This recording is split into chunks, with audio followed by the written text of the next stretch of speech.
আসসালামু আলাইকুম বন্ধুরা, জামিলা হোমওয়ার্কসে সবাইকে স্বাগত জানাচ্ছি আরও একটি নতুন মিনি ব্লগে। তো আজকের ব্লগটা হচ্ছে মুরগি। তো দেখেন মুরগিগুলা জ্যান্ত এবং মুরগিগুলার পা বাঁধা। এই মুরগিগুলাকে ময়মনসিংহ থেকে আনা হয়েছে। আমার হাজব্যান্ডের দোকানের পাশে এক লোক আছে, উনি দেশে গেলে পরিচিত লোকজনের জন্য মুরগি নিয়ে আসে। তো এবার উনি যখন দেশে গেছে তখন প্রায় 30টা মুরগির মতো উনি নিয়ে আসছে ওনার পরিচিত লোকজনের জন্য। সবাই ওনাকে বলে দেয় আর কি দেশি মুরগি আনার জন্য।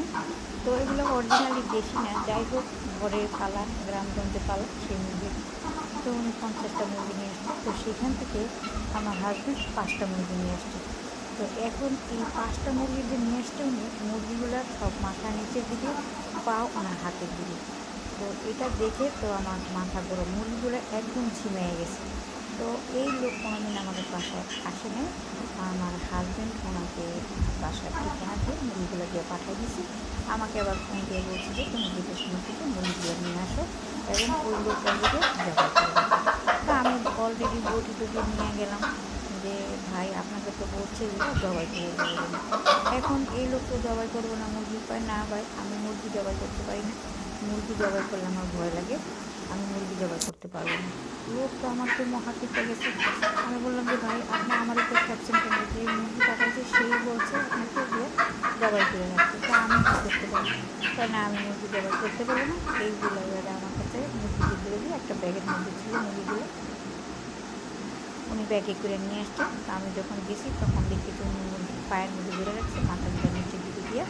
তো যখন ওনার মুরগি জবাই করতে বললাম তখন উনি মুরগি জবাই করতে পারবো না, তখন উনি ব্যাগের মধ্যে ভরে আমাকে আবার দিলেন। বললাম যে আমি তো হাতে করে মুরগিগুলো নিতে পারবো না, আপনার ব্যাগে ভরে দেবেন। কি না, আমার ব্যাগ দেওয়া যাবে না, আমার ব্যাগ আমার দরকার আছে। কেমন যেন কথা বলেন যে কী ব্যাপার, আপনি ব্যাগটা দিতে পারবেন না? কয় না, আমি ব্যাগ দিতে পারবো না। ঠিক আছে, আপনার ব্যাগ আমি পাঠাই দেবো দোকানে, আপনি টেনশন করেন না, ব্যাগটা দিয়ে দেন, আমি এই মুরগি হাতে নিয়ে উঠতে পারবো না, মুরগি কক কক শব্দ করে আমার ভয় নেই। তো যখন বলছি ব্যাগটা পাঠাই দিব তখন লোকটা ব্যাগের ভিতরে করে মুরগিগুলো আমাকে দিয়ে দিচ্ছে।